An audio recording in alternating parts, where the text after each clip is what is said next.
brutal winds and blowing snow. I'm not going any further. I'm going back home. This is CTV News. If you don't like this, you'll hate what's coming. That story tonight. Plus, flashing your high beams. We all do it, so why did he get ticketed? Our officers should be out there in the cruisers, serving and protecting, rather than, in this case, harassing and fleecing Torontonians. And breaking news, a baby abandoned in the cold. CTV News with Ken Shaw and Christine Bentley. Good evening. With the wind chill hovering around -20, it is the last thing you would expect to see. An 8-month-old baby girl found today abandoned outside near a plaza in the Leslie and Finch area. CTV's Jim Junkin is there. Jim, kids in the cold don't mix, especially babies. How in the world could this happen? Well, Ken, of course, that's the mystery confronting Toronto police tonight. First of all, who is this little girl who was left in the cold with no warm clothing and no blankets? And secondly, who are her parents, and how could things have been so bad that they had to abandon their little girl here in this stairwell where she could have frozen to death? This is the little girl found abandoned. The mystery baby is 6 to 8 months old, a bright little girl who looked right at the police officer who took these photos in her hospital room this afternoon. She was cold and crying when she was found by a shopper at 12:30 p.m. Here's where the little girl had been dumped. The stairwell of this parking lot at a small plaza at Leslie and Finch. It appears she had been abused. She was suffering bruising and was bleeding from the mouth and the nose. Nothing life-threatening, we're told. She'll be just fine. But police want to know her name, who her parents are, and why she was abandoned. Typically, it's a distraught parent that could be alone and is at wit's end. If anybody knows and sees this photograph and knows who this baby is or where they're from, let us know right away so we can go and find out and check on the health and well-being of the parents. The baby was wearing a white jumpsuit over a pink top and a green hat. That's how she was left in the cold. Police canvassed the area, but so far have few leads. This was the buzz among shoppers. It's terrible. It's ghastly to see that people would leave their child in such dire circumstances. Really sad. It's really cold outside. I can't believe a mother can do that. It's terrible. I don't know what a mother or I don't know, a guy would think leaving a baby like that on the stairs. I don't know. It's their own kids. How can they do this? The mother and father, I'm appealing to the parents to come forward. Let us know who you are. Let us know you're all right, and this can be sorted out. It's a cute little girl, pretty eyes. Somebody's got to know this child. Absolutely. Somebody knows who this child is, and we're counting on the media now to help us out here, and the good citizens that recognize the child and call us. And police are still here at the Leslie Finch Plaza trying to sort out some of these things and trying to answer some of the questions. Now, what has not been said here tonight is, does this little baby have other brothers and sisters, and are they okay, or have they been harmed and possibly dropped off somewhere? Police are trying to answer that question. They're very concerned. But for the little girl right now, she's in the hospital. She's doing fine. She's warm. She's being cared for by the Children's Aid Society until police finally determine what exactly went on here today. Ken. Thank you, Jim. Well, in Saskatchewan, the frigid conditions did prove deadly. Police found the frozen bodies of 2 children in a field on a First Nations reserve. The children were toddlers, a 3-year-old and her 1-year-old sister. One little girl was found today, the other last night. The Yellow Quill First Nation is east of Saskatoon. Police say the girls were wearing only T-shirts and diapers. The search began early yesterday after their father was found suffering from frostbite and hypothermia. About 8 hours after being saved, he asked hospital staff about the condition of his daughters. It's believed the father was drinking when he started walking from his house to his sister's home across a field. The RCMP is investigating. In the city, you needed 2 hands on the wheel if you were driving anywhere today. A blustery blast from Mother Nature saw to that. You could actually feel your car moving every time the wind kicked up. You also needed to keep a close eye on anything blowing in the wind, especially if it was overhead. The official wind warnings have ended in Toronto. However, it is still very windy out there, depending, of course, on where you live. And we're lucky that our camera near the shores of Lake Ontario is fastened down. The whitecaps on the lake were kicking up all day.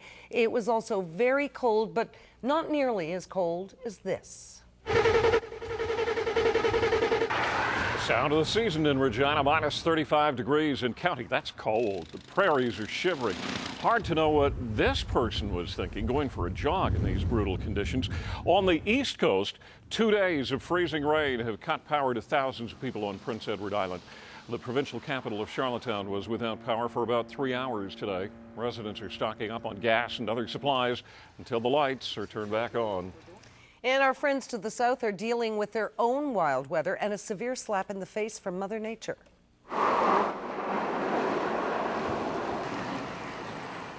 You couldn't see the stoplights or anything else in front of you. It's been a vicious mix of stormy weather across the states, blinding snow rather in Minnesota, blizzard conditions in Iowa, and frigid temperatures in Missouri and Illinois. Fierce winds took a deadly turn in Indiana. 2 women were killed when a mobile home was blown over. Back here in the Golden Horseshoe, southwest of the city, mounds of ice were no match for those winds today. CTV's Austin Delaney has some really incredible video from the tourist town of Crystal Beach tonight. Austin. Hi, Ken. You know, the wind right now is blowing my earpiece out, so I can hardly hear you, but we have some dynamite pictures to show you. You know, when the wind comes in like this, and it's blowing, it's almost blowing me over here. When it comes in, you want to go to where the water is to have a good look at it. These pictures we're going to show you are from Crystal Beach, and it's going to make you think twice about that dream home by the beach in this climate. Have a look. It's coming in. And did it ever come in? Take a look at this. The chunks of ice from Lake Erie came onto shore with such force overnight that not only did they pile up around the homes along the beach, but they came right inside. Wind kicked up and the ice came through the window. In his 30 years of living by Lake Erie, Gary in Salto says he's never seen anything like it. The ice came crashing through the windows of 3 homes by the water. You'll understand when you see this and hear the sheer power in the winds gusting up over the lake. Watch as the gale force wind churns up the lake, mixed full of frozen chunks of ice. The biting winds push them right up on shore, leaving 10 feet piles around the houses. It wouldn't stop there. Margaret called and said that her window blew in. I thought, well, I'll just go stick it back in. Well, with 2 feet of ice. In your place? In the living room here. 2 feet of ice? Yeah. Okay, what about next door? Oh, she got about 3 feet of ice. The windstorm caused quite a mess down by Fort Erie. The Niagara River Parkway was flooded over. Trying to get home. And?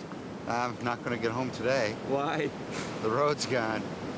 Completely gone. Access to million-dollar homes was simply cut off. And listen to the wind blowing across the Skyway Bridge. Have a look at what it did. A tractor trailer was blown right over on its side. A 36-year-old driver from Toronto walked away unharmed. And we just got word that the Burlington Skyway Bridge has just reopened. It's a bit of a mess out there because of the traffic from the earlier problems. Winds gusting right now about 40 where I am. The problems today were out at Buffalo International Airport. A lot of delays, a lot of cancellations. To quote the people out there, it was dangerous with the winds. Reporting live, I'm Austin Delaney. Our intrepid Austin Delaney. Go get warm. Here in the city, some high-rise development was also on hold because of the strong winds. It was just too dangerous to begin negotiating those large cranes in the downtown core. The wild winds turned city streets into a dangerous obstacle course. CTV's Roger Peterson has more. From traffic lights hanging by a thread on Queens Quay to shards of glass from a high-rise plunging to the ground at Yonge and Eglinton. Along with the temperature, it seemed like the sky was falling in Toronto today. I don't like it. I hate it. How do you beat it? Just wear warm clothes. I'm from the North Country. So this is nothing? No, this is warm. Aren't you in your shorts then? I'm wearing short underwear. That's more than I need to know. The cold front roared through this morning with steady winds of 50 kilometers an hour and gusts of 100. At Carlton and Yonge, those gusts blew material off the roof of a condo under construction and even had the massive crane on top swaying in the breeze. Believe it or not, though, that was on purpose. The crane acts like a weather vane at that point, and it points into the wind, reducing the stresses on it. Surprisingly, this was one of the few trees that came down in the high winds today. Part of the reason for that is it's winter and the ground is frozen, and most of the trees don't have leaves on, and that reduces their chances of them coming down. For some of us, it was recycling day. The winds turned it into cleanup day. And many of those recycling boxes went for a little walk, meaning an obstacle course for drivers. At Pearson, the rapid drop in temperature, 16 degrees in 8 hours, meant delays for people trying to escape winter's icy grip. But not everyone thought today was a bad thing. Embrace it. All right, you can't beat it. Roger Peterson, CTV News. And CTV's John Musselman is next. John, the hardest hit areas were west and north of the city because that's where those strong winds combined with blowing snow. Ken, just awful conditions up in cottage country today, blowing snow, whiteouts. If you were behind the wheel, it was a really tough day, and it was really unsafe. Brutal winds and blowing snow made driving nearly impossible up in Shelburne today. It was so bad in Dufferin County, area roads were closed down. This driver wasn't taking any chances. That icy whiteouts. I'm not going any further. I'm going back home. At times, the pavement disappeared when blowing snow whipped across open fields. We spotted at least 3 tractor trailers that pulled over because of the weather. Up in cottage country, the same story. This Canadian flag was shredded by the strong winds. Hydro One crews were kept busy all day dealing with downed lines. More than 50,000 customers are still without power. Closer to the city, it was tough going on the 404 near Major Mac. A huge cloud of dirt and dust was blown across the highway from a nearby construction site.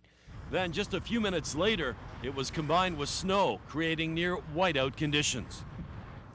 So certainly we didn't have the snow they had up in cottage country, but it is still very windy out here and very cold. The good news is our roads appear to be dry and traffic is moving quite well on the 401 behind me. Reporting live, I'm John Musselman. Christine, I'll send it back inside.